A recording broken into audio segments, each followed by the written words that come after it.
안녕하세요. 중앙대학교 양민아입니다. 이번 시간에는 연해주 고려인 예술단과 공연의 특징에 대해서 알아보도록 하겠습니다. 먼저 고려인 예술단은 비전소인 예술단입니다. 소인이란 비전문가, 즉 아마추어를 뜻하는 일본어 시로우토의 한국식 발음입니다.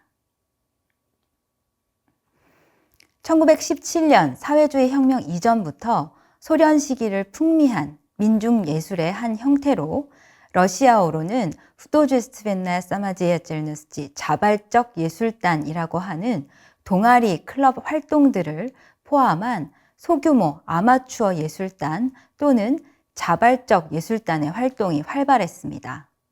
소비에트 사회에서 자발적 예술단은 비전문가들이 모여 스스로 예술 작품을 창작하고 단체 또는 개인으로 노래, 재담, 연주, 춤, 기예, 단막극 등의 공연 활동을 펼쳤습니다. 소련 시기에는 비전문인 예술단들의 경연대회와 순회 공연들이 많이 개최되었습니다. 아마추어 예술단들의 민족 예술 공연 활동이 활성화될 수 있었습니다. 다음으로 연해주 고려인 예술단의 공연의 특징을 살펴보겠습니다. 연해주 고려인 예술단은 한 공연 안에서 연극, 춤, 성악, 음악, 연주 등 다양한 장르의 작품을 공연하는 버라이어티 쇼 형태의 공연인 에스트라다 공연을 선보였습니다. 에스트라다의 어원은 라틴어로 연단, 무대를 뜻하는 에스트레이드에서 찾아볼 수 있습니다. 이 용어는 프랑스를 통해 러시아로 유입된 스페인어로 그리고 러시아어로는 작은 무대를 뜻합니다. 에스트라다는 전통적인 농촌 야외 쇼로부터 근대 나이트클럽의 소희극에 이르기까지 매우 넓은 범위의 라이브 공연을 지칭합니다. 에스트라다는 예술의 향유 계층이 노동자로 확대되면서 각광받는 공연 형식으로 한 공연 안에서 풍자극, 만담, 서커스, 춤, 노래, 마술 등 다양한 장르의 짧은 작품들을 보여주는 공연 장르입니다. 에스트라다 공연 형식이 각광을 받으면서 민속 춤과 노래가 에스트라다의 핵심 장르로 급부상하게 됩니다. 에스트라다의 공연 형식은 크게 콘서트 형식, 디베르티스망 형식, 그리고 극장식 레스토랑, 카바레 형식 이렇게 세 가지로 분류할 수 있는데요. 디베르티스망은 우리말로 하면 여흥거리라고 할 수 있는데 발레나 오페라의 줄거리와 관계없이 공연의 재미와 여흥을 위해 막간에 삽입하는 짧은 춤과 노래, 작품들을 이르는 용어입니다. 따라서 디베르티스망 형식은 오페라와 발레의 아주 유명한 장면들을 짧게 갈라 형식으로 선보이는 공연 형식입니다. 그리고 극장식 레스토랑 캬바레 형식은 여러분들께서 프랑스의 파리에 있는 물랑루즈에서 펼쳐지는 화려한 쇼를 생각하시면 에스트라다 공연이 어떤 것인지 쉽게 이해하실 수 있을 거라고 생각합니다. 이처럼 연해주 고려인 예술단은 러시아 사회에서 민중들에게 사랑받았던 비전문인들로 구성된 아마추어 예술단의 형태로 에스트라다 순회 공연 형식인 것을 알 수 있습니다. 이어서 연해주 고려인 예술단의 공연 작품의 특징을 살펴보겠습니다.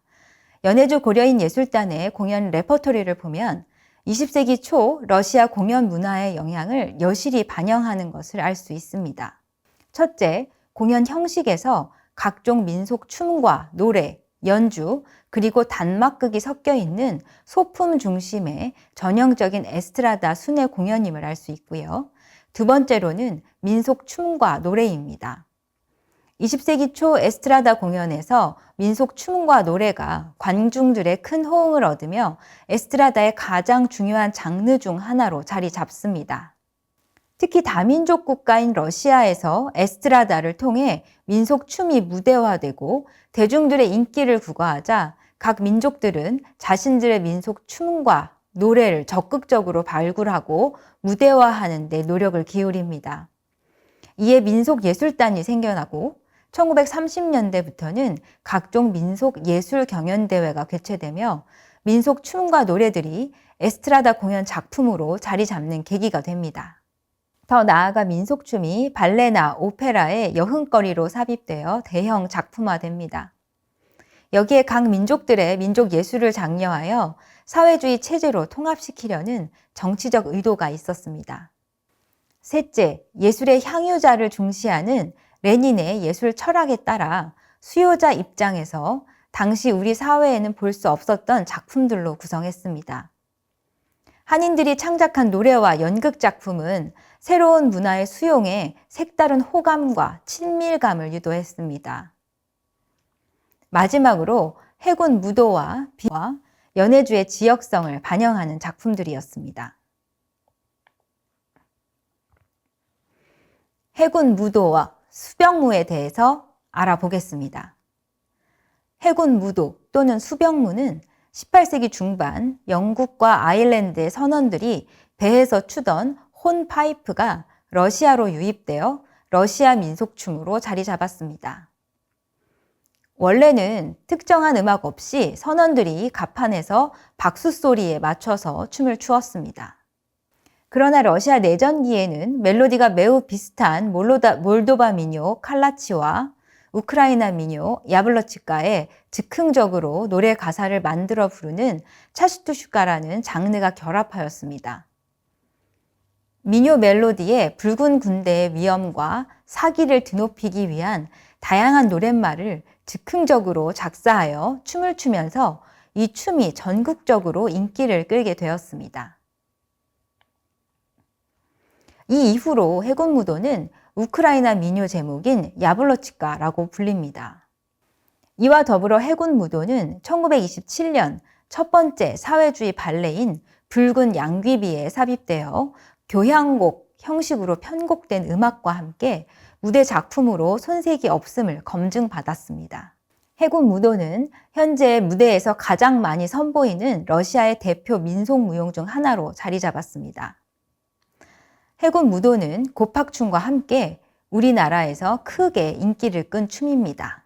비행기 무도는 박속 같은 흰 팔로 어깨를 서로 안고 추는 로국의 비행선 무도라는 춤의 묘사를 보면 사교춤을 상상하기 쉽습니다. 당시 시대적인 배경으로 왈츠라고 생각할 수도 있습니다. 1903년 작곡가 규스가 연해주 지역을 회상하며 작곡한 아무르강의 물결이라는 왈츠곡이 유명해지면서 20세기 초 연해주를 중심으로 왈츠가 유행하기 시작했습니다. 이어서 1920, 30년대에는 러시아 전역에 왈츠 붐이 불었고요. 이 당시에는 민속 무도곡이라는 제목으로 사람들이 모이면 아무르강의 물결이 연주되었고 자연스럽게 바로 왈츠를 출 정도로 왈츠 열풍이 불었습니다. 이러한 러시아의 문화적 배경으로 보아 비행선 무도가 20세기 초 연해주 지역을 대표하던 왈츠라고 추측할 수 있습니다.